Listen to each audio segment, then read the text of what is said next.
Hi everyone. In this episode, we discuss suicide. Please stop the episode here if you prefer not to listen to this topic. Welcome to It's All Mental, a podcast from Everyturn Mental Health. Mental isn't a bad word. There's no health without mental health. We're here to talk about every high and low.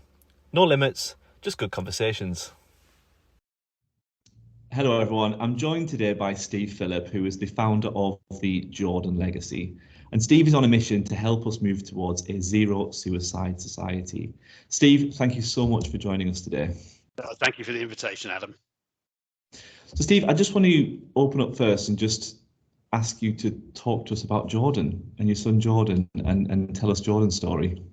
Yes, thank you for asking. A conversation I have pretty well every day of the week, and I talk about my son a lot more now and have done in the last 3.5 years than possibly I did going back to prior to December of 2019.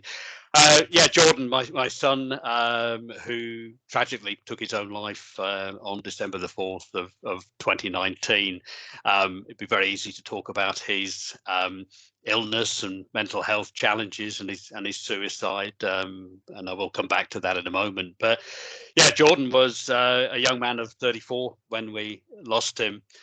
He was someone that had a loving family, despite his mother and I separating and divorcing in 2005. We've maintained still to this day a close relationship, and so he had a very loving family, a huge network of friends. In fact, I subsequently discovered after his death 4 separate networks, huge networks of friends from university, from where he'd lived previously, his work colleagues, all who looked at Jordan as this good-looking, just over 6 foot tall lad with dark hair who apparently had all the dance moves at the weddings and social events that he went to with his friends. He was the guy who invariably, if his mates were struggling, they would go to him for some counsel and advice. And many a story I heard on nights out in Newcastle or other city centres when they were out for a few beers. Often his mates would be looking over their shoulders to see where Jordan had gone, and there he was chatting with some homeless busker and just having a conversation with them. He had a huge amount of empathy for other people. Heard tell of him being a great listener of people as well, and he kind of sometimes reflect, because Jordan was diagnosed with clinical anxiety and depression in 2015, about 4.5 years before he took his own life. And you wonder kind of how much of that empathy comes from being someone who struggles with their mental health, who kind of understands it and gets it. He had a great job. He was an officer for the Independent Office of Police Conduct that obviously looks into issues relating to the police. Prior to that, worked in immigration with the Home Office. Very well thought of, and we still have a great relationship with his employer there as well. So on the face of it, a guy that pretty well everyone in his circle aspired to be, and yet underlying, of course, had these mental health struggles. On December the 4th, my background, just for a bit of context, was that I'd worked in consultancy and leadership and management development for a good many years. More recently worked with my own consultancy practice around social media, training large companies from Toyota, Harley Davidson, other organizations, large law firms, how to engage with sites like LinkedIn and Twitter from a business development point of view. And that's exactly what I was doing on December the 4th when I was working with International Motors Group in Solihull in the West Midlands, and got into my car to drive home to North Yorkshire and Harrogate, where I live, and received an incoming call from Jordan's girlfriend, Charlotte. And I had no reason to expect it was going to be anything other than a kind of social call and how we're doing. But immediately I picked up the phone and just heard the anxious voice and the stress and just her continually apologizing to me. Just saying, I'm sorry, it's Jordan, he's killed himself. And I relive this day so many times that I could just kind of feel the moment of that call every time I talk about it, because that is the moment that my life just changed out of all recognition. And of course, anyone who knew Jordan as well.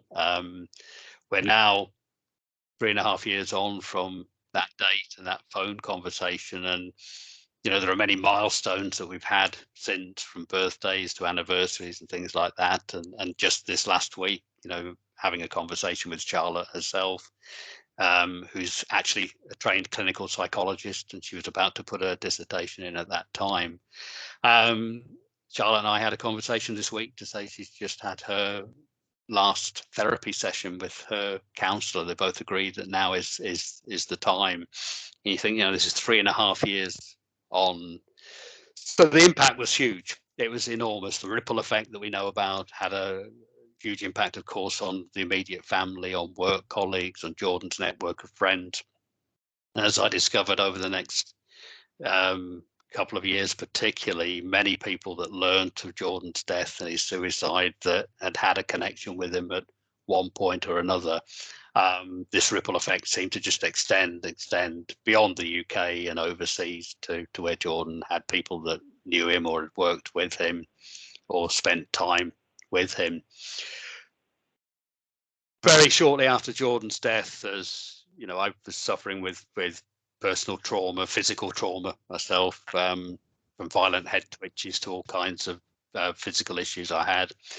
But in many respects, I took on that lead male role of things need to be dealt with, from funerals to Jordan's affairs to everything else that goes around a death in any situation, but particularly one by suicide, with coroners, inquests, and all that goes with that. But I published an article just 3 weeks after his death on LinkedIn. As I say, that was my background. That's kind of what I did. And I sometimes question why I chose that moment to go on to LinkedIn to share this very public story. But the article was titled "The Day My Son Took His Own Life." There were two reasons why I did that. One was I knew nothing about suicide really, or mental health, despite my son having a mental health illness. So I was partially shouting out to say, is anyone else going through this kind of horror story? I didn't really know of anyone else that experienced suicide. But also I wanted to kind of get a message out there to say, look, if you are thinking of doing anything similar, in my naivety at that time, this is what you're going to leave behind. So kind of please don't do it. That was kind of what was in my head. And actually that had that effect, because what I hadn't anticipated was the huge global response to that article. And people, from psychologists to people who'd lost loved ones to suicide, to people working in mental health crisis teams, to people that knew me, to those people that said, you know what, I was considering doing what your son has done 3 weeks ago. I can't do that to my family or loved ones. I've had a change of heart. I'm going to get help or whatever. So we know it doesn't always work that way. Now my knowledge of these issues is very, very different. But at the time, it had clearly an impact on a lot of people. And within really 4 or 5 months of that article, the seeds have been sown for me founding what is now known as the Jordan Legacy, a community interest company that specific aim, as you said earlier, Adam, is to help us move towards a zero suicide society. So I thought I'd leave a gap just in case you wanted to ask a question. Otherwise, I can just keep going. Obviously there's a number of questions there, but I mean, first and foremost, Jordan sounds like an absolute star of a person. That story you tell there of Jordan and his empathy and the light that he brought to people's lives sounds like a fantastic individual. But my first question there is just around, we know that suicide is the single biggest killer of men under the age of 35. What, as a father of somebody who's taken their own life, were there signs? This is the one thing that people always talk about. Were there signs? What could I have done differently? What were the things I could have spotted? Those sorts of things. And it's easy to ask those questions, but actually living through that's a very different thing. Yeah, I mean, it's a great question to ask. And I can say now there absolutely were signs. But at a time where my education about suicide and mental health was so poor, I would never have spotted those signs. with the knowledge that I now have, with the recognition of those WhatsApp messages where Jordan, for example, would say, "Dad, I'm really tired. I've had another poor night's sleep," and now we look back and think this is, 2 weeks now of constantly poor sleep. My response at that time would have been to say, "Really sorry to hear that, Jordan. Hope you have a better night tonight." Where now I know that sleep deprivation particularly is a clear red flag, particularly if that's been happening over a prolonged period of time and typically 2 weeks and longer. I think you're now at a kind of a red flag where, had we had that conversation now, I'd be saying, "All right, Judd, look, clearly this isn't good. This has been going on for a while now. I'm going to pop over. Let's have a coffee and a chat and see how you're really doing." So there were signs like that. There were his, at times, almost quite dishevelled appearance. He was able to work remotely from home quite often in his job, and this is pre-COVID, still at this stage, of course. But there were times where clearly he wasn't looking after himself as well as he could be. As lovely a guy as Jordan was, he did have his moody moments and could be, and many times now we would look at those and go, well, that was just Jordan. So, but there was particular times where he might get not aggressive physically, but maybe you could see him very, very edgy, and think, well, that is a little bit out of character. We'd get home and say, well, with his stepmom, how did you find Jordan tonight? He said, oh yeah, that was a little odd, wasn't it? But that was it. It was a little odd. He's not sleeping well. Hope he has a better night tonight. These things now, when you look back at them, certainly the combination of things we were seeing, there were signs, and with a better education, signs that I could have acted on. And this is one of the reasons why education, I think, is so important for all of us. Yeah, I think that we caught up briefly before we started recording this and talked about education being a very important thing, both for education for people who are working and supporting people with mental health issues or social issues, but also education for the people who are in the moment feeling it as well, around what they need to do and how they can access support, and education being a very important thing that will save lives. I think that's really important, because a lot of people have said, did Jordan have talking therapy? And he didn't really know. When he was first diagnosed in 2015, he had a period of 14 weeks of CBT, cognitive behavioural therapy, and was prescribed antidepressants at that time. He went through 2 different variants of that until he found one that seemed to suit him a little bit better, which is often the case. But at no point following that initial CBT support did he have any kind of talking therapy. Now, I don't know if he knew what was available. I mean, I wasn't recommending places to him because, again, I didn't know. I didn't know where he could go to. So what would happen each time that he would kind of wean himself off the meds, which was very much Jordan's approach. He didn't like being on them, but then recognized he needed to be back on them. He would go back to the GP, do an assessment, prescribe him some more antidepressants, and we'd be back on that cycle. And in fact, it was the start of that cycle once again, was the period when Jordan took his own life, that he was about 10 or 11 days into getting back onto those that have a medical knowledge of antidepressants. We know that when you kind of start any kind of treatment of that nature, often it takes you to a lower place before they start to kick in and work. And I think Jordan was already at a very low place. And I think potentially what happened there was that the meds took him to a point where there was kind of no return, and there wasn't the opportunity for them to lift him back up. But did he know where to go? Well, at that doctor's appointment, he was given a card to a local mind service that had just been set up to support men, particularly. Instead of mindfulness, it was called menfulness. And he had the card on the table, and it was there on the kitchen table when we went to his house that following morning.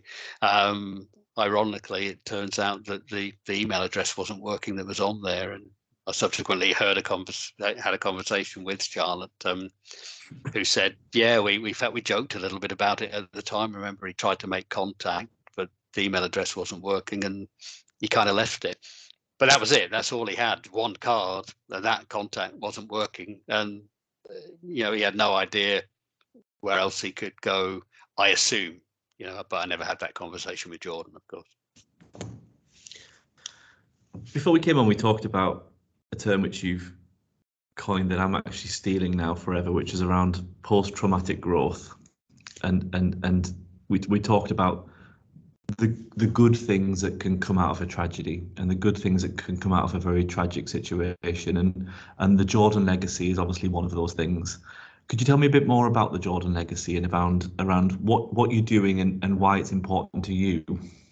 Yeah, I think, it's really important. I was very clear to me very early on, Adam, that I wouldn't continue doing the career in consultancy. I didn't have a heart in it anymore. And that initial article that I published, I knew I had a voice online to begin with. And it was very clear to me that suddenly I could use that voice and use all the skills and everything that I've developed through my career in a very different way.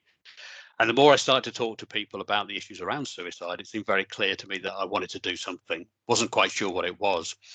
But what has transformed over the last 3 years is that we've created this community interest company that many people have said punches above its weight. We have the ear of government, we have the ear of Prime Minister, we have the ear of many of the large charities around the UK. And in that time of 3.5 years, we've developed a reputation for hosting regularly online panel discussions that it won't be unusual to see between 300 and 700 people sign up for on various issues relating to suicide prevention. In 2021, we launched our radio show, Jordan's Space, which is a fortnightly radio show where people can share their own lived experience of mental health and suicide, and always ending the message the show on a message of hope at the end. We have an annual conference we host here in Harrogate called the Hope for Life Conference. We regularly share through our resources on our website and through our social media discussion topics around suicide prevention and mental health. And this year, in 2023, following several months of an ongoing action research project where we've interviewed people from heads of mental health charities and suicide prevention charities like Papyrus and Samaritans, to the Three Dads Walking, to people impacted professionally or personally by suicide, we published an action research project report called Moving Towards a Zero Suicide Society. It effectively asked 2 questions of all these people we interviewed and broader conversations we've had was, do you believe we can significantly reduce the number of suicides from the 6,000 plus we see in the UK each year? And if so, what would need to happen and how would we do that? And we had a number of section questions underneath there. So what we did, we took all that information, put it into a report in what we call a future desired state map that was written as if we were living in a zero suicide society. And just to clarify that term, which some people listening may be very familiar with, it's a term, zero suicide, that can often get pushback because people see it as a definitive target that we can eradicate all suicides. We don't believe that for 1 minute, but all the research and the evidence out there suggests that we can prevent most suicides. So our definition of a zero suicide society is one which is willing and able to do all it can to prevent all preventable suicides. So our focus now with the report, which we're sharing at talks and online discussions, is to take this out to collaborate. And it's really important to mention that this report only came about through collaboration with other people impacted by suicide.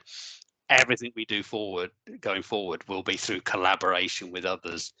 And what we want to do now is bring that report to life and achieve that zero suicide society.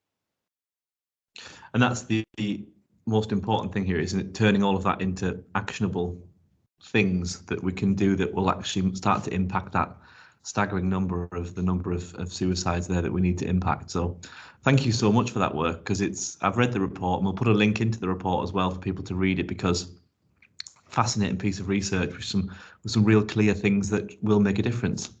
And one final point, really, it's really important that we know that government have to play a role in this. People often ask, suggest we want government to do more. And our question was, well, what do you want them to do? Let's be a bit more specific. So we have actually now launched a petition to the UK government requesting that they introduce a Suicide Prevention Act to minimise suicides. And we need 10,000 signatures to get the government to take notice and acknowledge it. We need 100,000 for us to be able to attend Parliament with a committee of MPs to discuss the future of that as a potential bill in government as well. So any support for the petition, of course, we have up until January to reach that target 2024, would obviously be greatly appreciated as well. We'll definitely include a link to that petition as well, because that's really important that we get the voices heard at the right level to get that governmental support for this change. So you mentioned there that on the Jordan show, the radio show that you do, you end on a message of hope. So I'm going to turn this around onto you now and ask you, what's your message of hope for either somebody who is thinking about taking their own life, or potentially a family member or a loved one who is living in the wake of that suicide? Yeah, and it's very easy to be kind of not trite with this, but just to throw some cliched saying out there. But the message of hope is this, that I have now spoken to enough people who have felt they've reached a point of being completely trapped in a situation with no sense of any kind of hope at all, who have attempted to take their own lives and then realized afterwards, or at that very moment, that they wanted to live. And I think the message of hope here is that what you're going through right now, as long as it has been going on for, if you decide to end your own life, you're basically completing a permanent solution to what might be a temporary problem. There is help out there. It may seem like a minefield to try and find it, but there are enough organizations. The Jordan Legacy alone, we have a huge number of resources on our website at jordanlegacy.com. There is hope. Hang in there, talk to people, let people know how you're feeling. You will not be a burden to them at all. You may be a burden to them if you choose to take your own life, which I know is the last thing you want to be. What a fantastic message of hope, Steve. Thank you so much for that. And thank you so much for being so open and honest about your story and telling us the wonderful work about the Jordan Legacy. Thanks again. No, thank you for inviting me along, Adam. Really appreciate it. Thank you for listening to It's All Mental, a podcast from Everyturn Mental Health. If you enjoyed this episode, remember to follow, rate and share. See you next time.